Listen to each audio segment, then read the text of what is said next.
Hey, welcome back to the Crowdfunding Demystified podcast. My name is Salvador Briggman. I'm trying a different style video today for my YouTube channel. I had someone reach out to me who is doing research for her thesis in Austria.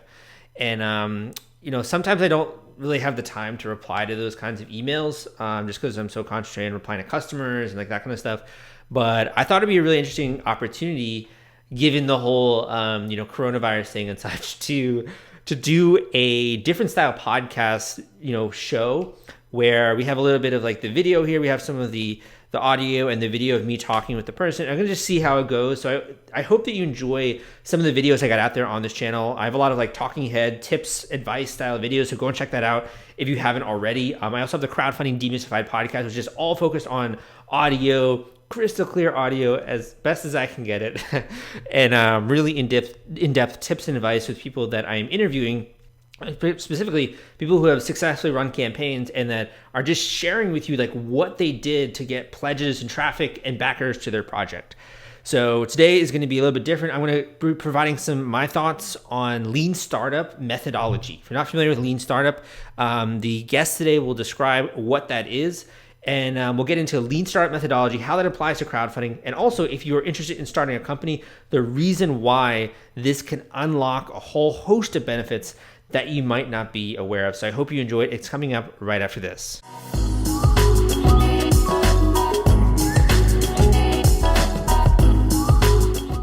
Hey guys, welcome back to the Crowdfunding Demystified podcast. Today I'm speaking with a student from Austria, from Karl Franz University, and Victoria is doing a really interesting study on crowdfunding.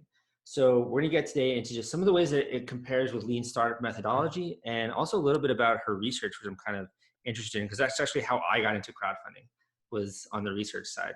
So Victoria, welcome to the show. Hi, thank you for having me, Sal. Thank you so much. My name is Victoria. I'm studying crowdfunding at the moment, and my research question around crowdfunding is: how can crowdfunding in terms of the lean startup approach be used to support startups across different phases? So just to kind of touch on that, what got you interested in lean startup in general? I think lean startup is one of the monumental approaches when you start a business, because I really believe in learning and validated learning. So I think the lean startup is, let's say, a core topic for each entrepreneur. Yeah, totally. I mean, a lot of people don't even know what lean startup is. So maybe before we get into the question, you could just tell them from your research, how would you describe what lean startup is? So for me, it's all about finding the first hypothesis. So if you have a business idea, there are a lot of hypotheses which you have to test. So for example, you have a new product and you think that this solves a problem your future customers will have. So you need to test if they really have this problem, for example, in the first, and then you have, of course, to measure your tests, and then to learn about these tests, and then have a cycle to get into validated learning. Yeah, I completely agree with that. I think it's kind of like applying the scientific method to building a company. You think of it that way. Like beforehand, you just kind of, maybe this product is going to work, maybe this business is a good idea, and you just kind of launch it, and then like 2 years down the line, you figure this is a good idea or this is not a good idea, right? And it's so risky because you invest a lot of resources, money, and so on. And this is a very risky approach. So I think it's kind of like minimizing the time it takes to learn, is this a good idea or not? And if it's not, what part of it is a good idea, right? Because like so many of the great companies out there started as something that they're not, right? So like Instagram, the photo sharing functionality is like one part of a larger application, right? Or even like Groupon, I think that started as The Point, which was like a completely different type of business, but then they realized the daily deals thing was what was catching on. They kind of pivoted there. So I think, crowdfunding, one of the really interesting things is when you're going out there with a Kickstarter campaign, you don't always have like 1,000 of these products already created. You have the prototype, you have the idea, and you're kind of presenting that to everyone out there and being like, is this something that you want to see exist in the world, right?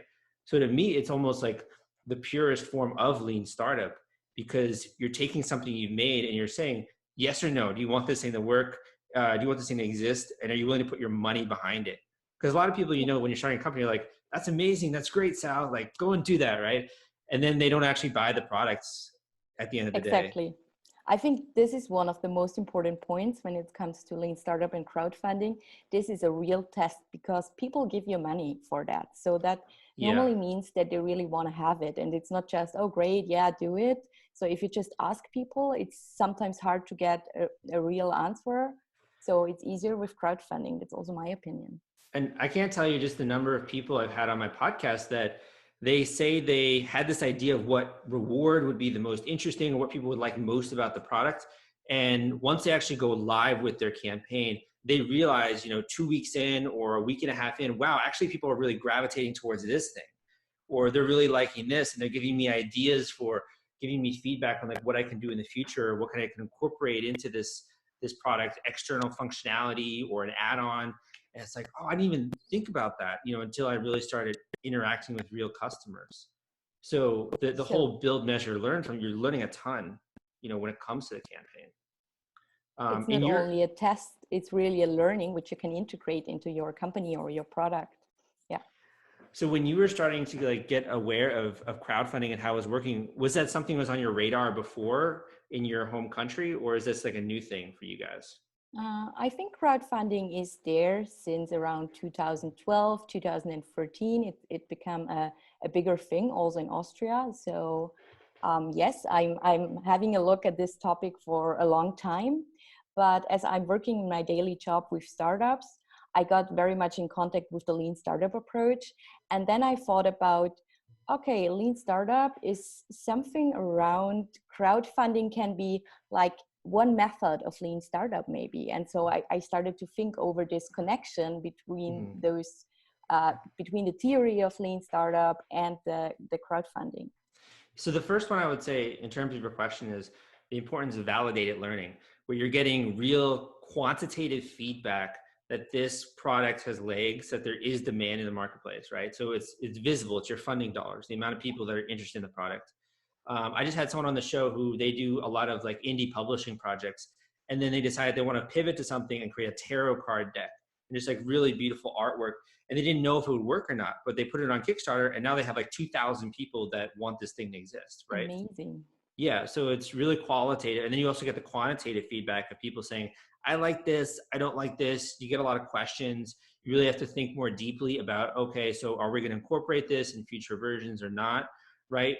So the qualitative feedback there, I think, is really good. And then the biggest thing to me is it's kind of like a crash course in business, right? Because you have to figure out the marketing, you have to figure out the design of the page, you have to figure out the logistics and planning for the shipping. Where is this thing going to come from? How are you going to get this in the hands of international people? Where are you going to manufacture it? How are you going to deal with having a really nice looking box? So a lot of the stuff you have to do in a traditional business, you have to kind of compress that into like a 30 days time span when you're live, or if you're preparing like a 4-month time span.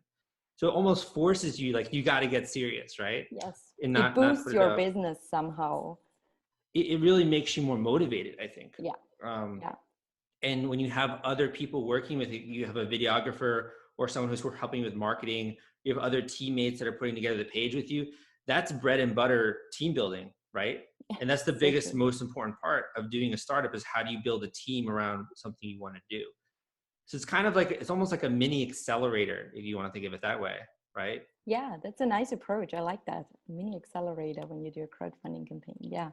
Yeah, because I mean, in the States at least, when you go through an accelerator program, you get seed funding, and then you're working with all these other people, and you have like some mentors and stuff. With crowdfunding, you're also getting funding. You're also learning a ton. You also have access to a lot of mentors like me, who can just like give you advice on YouTube and podcasts and stuff. So it's oddly like kind of similar a little bit, Yeah. So one question I would have is, when we are talking about this learning perspectives and we are talking about the crowd a lot, how do you see the role of the crowd when it comes to crowdfunding and lean startup? It's difficult because I think a lot of people want to have their own product exist, and they believe in it so much that it's sometimes hard to get away from it, right? So a lot of entrepreneurs who are beginning are thinking of what's the coolest product that I could make? What's the most incredible technology that I could bring to the world? Whereas really, I think it's picking out the people you want to support or serve, and then working back from that and saying, okay, these people who are interested in tarot card decks, what draws their attention? Okay, maybe good artwork. What have they supported in the past? What kind of story can we embed in the video to make this different? So when it comes to the crowd, it's kind of working backwards and saying, okay, there are a lot of board games or a lot of these types of games. How can we deliver something that's exceptional and original and something that's going to get their attention, versus all the other campaigns that are launching? So it kind of starts there, but the crowd also, I think, really informs how much you can raise with a campaign, just being honest. For example, like a technology gadget or gizmo has a lot higher potential of hitting millions of dollars versus doing something more artistic in nature. Mm-hmm. But we also have examples of, there's a board game right now that's raised like $7 million on Kickstarter. So it's kind of, it's kind of like, it's kind of difficult sometimes, but I think the biggest thing is that you have a group of people that are eagerly anticipating the launch of this thing. And there is practice that goes behind how do you even build that group beforehand, right? Or when you're going live, how do you make it so that someone who doesn't know you suddenly becomes interested and like excited about what you're doing? And that's kind of like the whole secret sauce behind it. And what I've spent like most of my time trying to figure out and decode for people, Okay. Yeah, I think that's very interesting how you build the crowd around your idea, around your startup, because then you kind of creating a multiplier as well. So if you have some people interested in your idea and they are very passionate about it, they tell it to other people, and so you have a growing crowd which you can include. And I think this is, of course, in a financial perspective, very interesting, but it's also very interesting because you can grow your company actually somehow. Yeah, these people become your evangelists. So with Kickstarter, Indiegogo, those people are basically like your first early adopter customers, right? So they're giving you the feedback on the product. They're telling you this thing works great, this thing doesn't, improve this for the next iteration. When it comes to other types of crowdfunding, like equity crowdfunding, I'm not sure if you're familiar. Yes. Those people are also investors in the company, right? So they play a little bit of a different role where they're really bought into this whole success of the company. So they're also willing to talk about the product and the company on social media, because it's like just like Bitcoin, where when someone gets in early in Bitcoin, they want to tell everyone about Bitcoin because it helps them, right? Yeah, of course. In the end, it helps you if you're invested in the company. Yeah, but that's a great effect, right? Yeah, it's a really cool effect. And it's definitely one of the big differences, though, between like rewards-based, let's say, and equity is equity people are actually investors, whereas with rewards-based, they're almost like early adopter, hardcore evangelist customers. And you're using them to learn a lot about the product. And to also, if they like it, they'll spread the word, in that way. But equity is, I think, still a pretty new space for a lot of companies out there. That's true. Yeah. The last time I talked to an investor of a startup in a crowdfunding campaign, and he told me that he sees himself a little bit as an angel investor.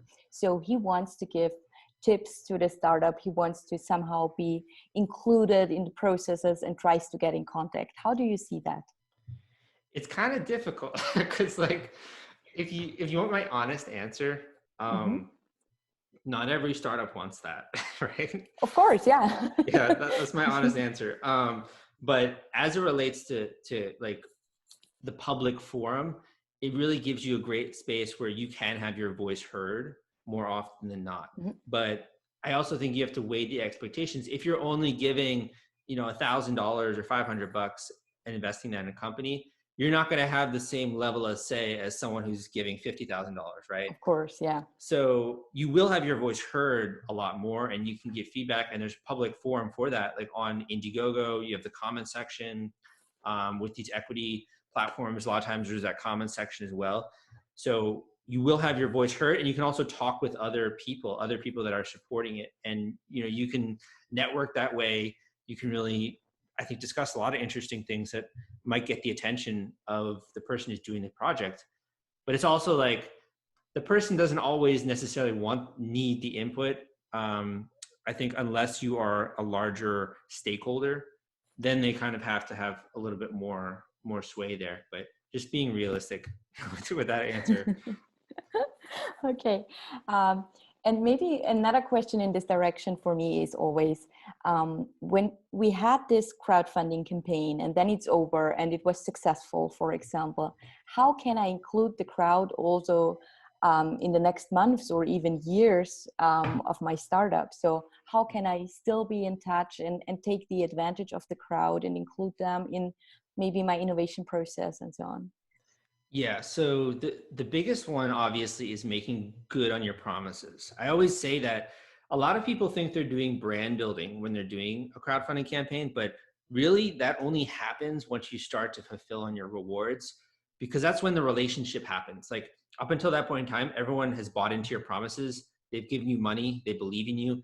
Now, if you actually fulfill on those promises, a really strong connection and bond is made. And that's when the brand actually starts to form for the company, right? So the first thing is making sure that you do that. And in that way, you form that strong connection. And this is why you see some projects out there where they've launched 10 campaigns, 12 campaigns on Kickstarter, and they keep the crowd with them, right? With each single campaign. It's based off of that relationship and that good trust. The other way you can do it is starting to leverage that crowd a little bit in order to kind of bring more people in who might not be familiar with you, right? So there's this concept in marketing called social proof, where when a lot of people are interested in something, other people who are just kind of walking by kind of turn their head and like, what is that thing, right? Yeah. So by just naturally having a crowd of people, you can start to direct their attention to things. So for example, if you're launching a whole new product on your website, you can then direct all of that crowd. You have all of their email addresses, you have their contact information, you direct all that traffic to that new thing. Or if you come out with a Facebook page, right, you can direct all of that traffic to that new thing. So it's a really powerful way to kind of have a leg up than if you didn't go through that process. The other thing is when it comes to marketing, I'm a marketing guy, so a lot of my answers on marketing. With Facebook ads, that's like a massive thing nowadays with e-commerce in general, right?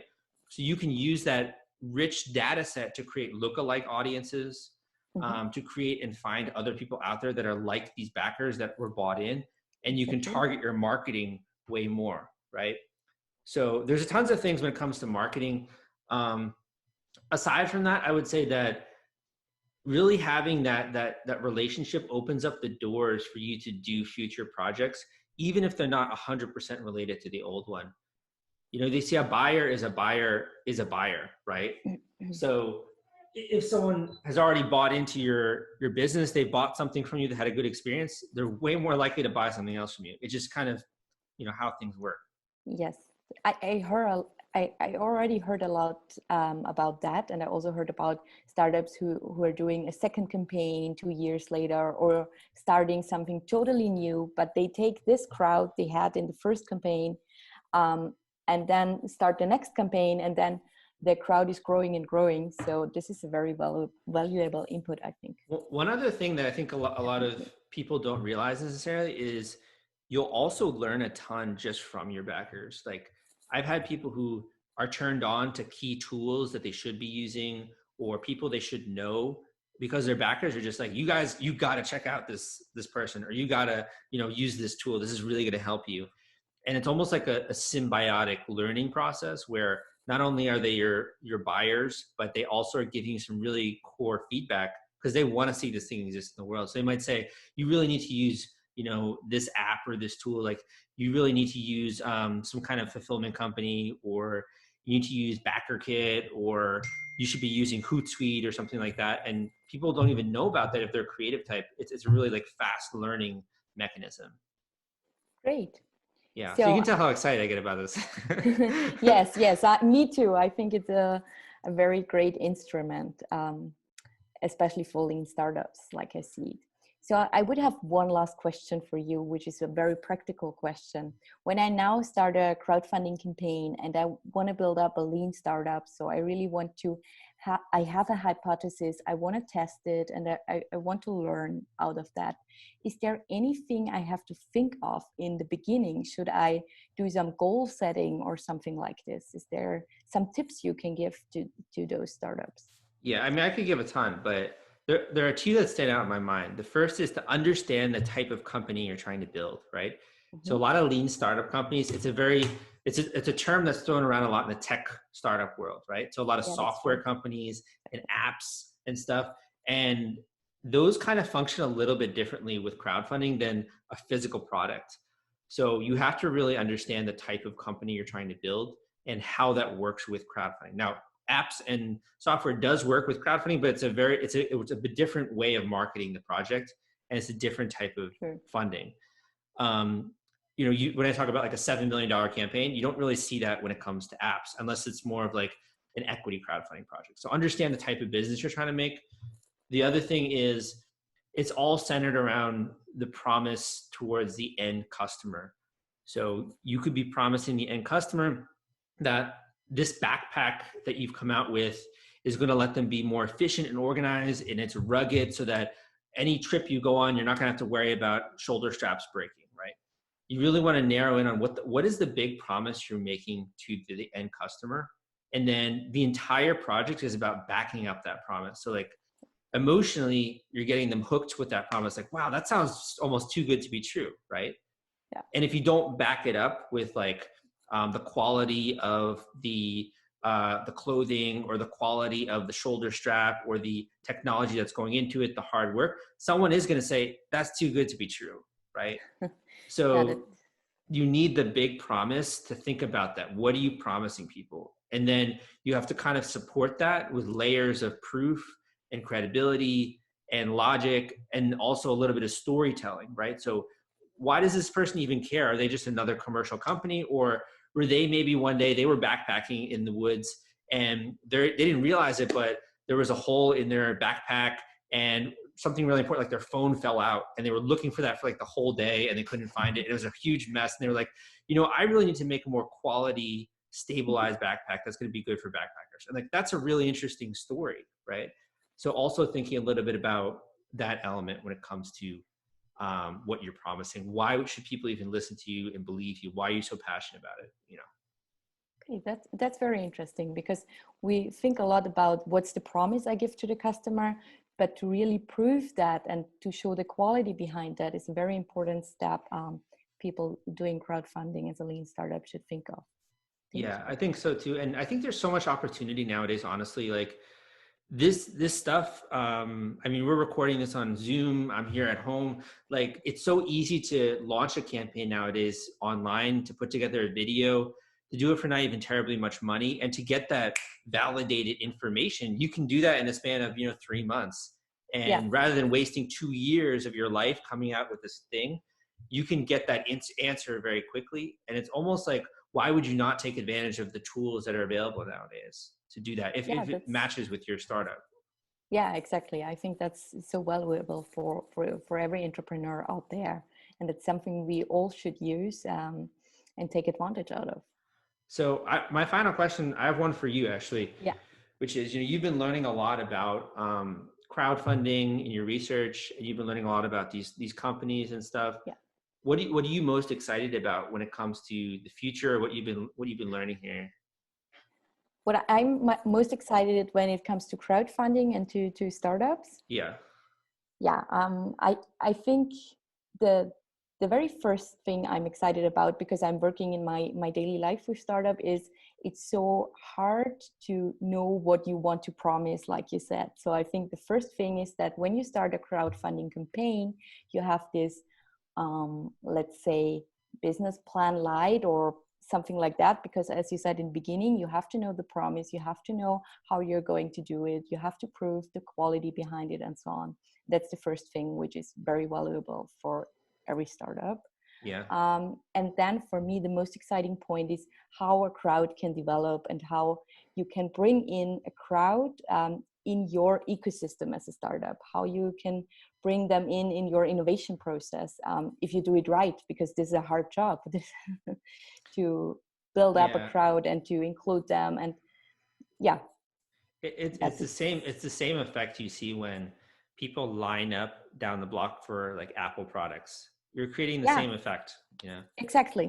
And that's Yeah. that's so cool that crowdfunding can help you to build up this effect and to create multipliers, let's say, for your idea and for your passion in the end, because Totally. that's Well, what I like the most. Yeah, I love that too. Well, thank you so much, Victoria, for coming on the show and answering some of those questions. I'll also, if people are interested, you can leave a comment down below if you want to get in contact with Victoria or learn about her research and findings. But yeah, I really appreciate you coming on. Hopefully, you got some interesting material out of it also. Yes, definitely. Thank you for having me. Hey, I hope you enjoyed this episode of the Crowdfunding Demystified YouTube channel. My name is Salvador Briggman. If you like this new style of video, let me know. Leave a comment down below. I would love to hear from you. I think this is a really interesting new way of doing these. I love the podcast, honestly, so that's really the best place for like in-depth kind of interviews that I conduct.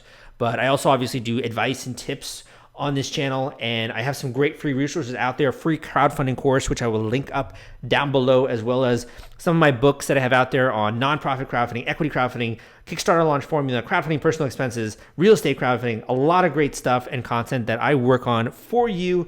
This is my heart and soul, man. Like, I love marketing. I love new companies and just watching people grow their business from having just an idea and like a little prototype to going really massive and having a team of like 10 people helping them out, and even more in some cases, having 30 people.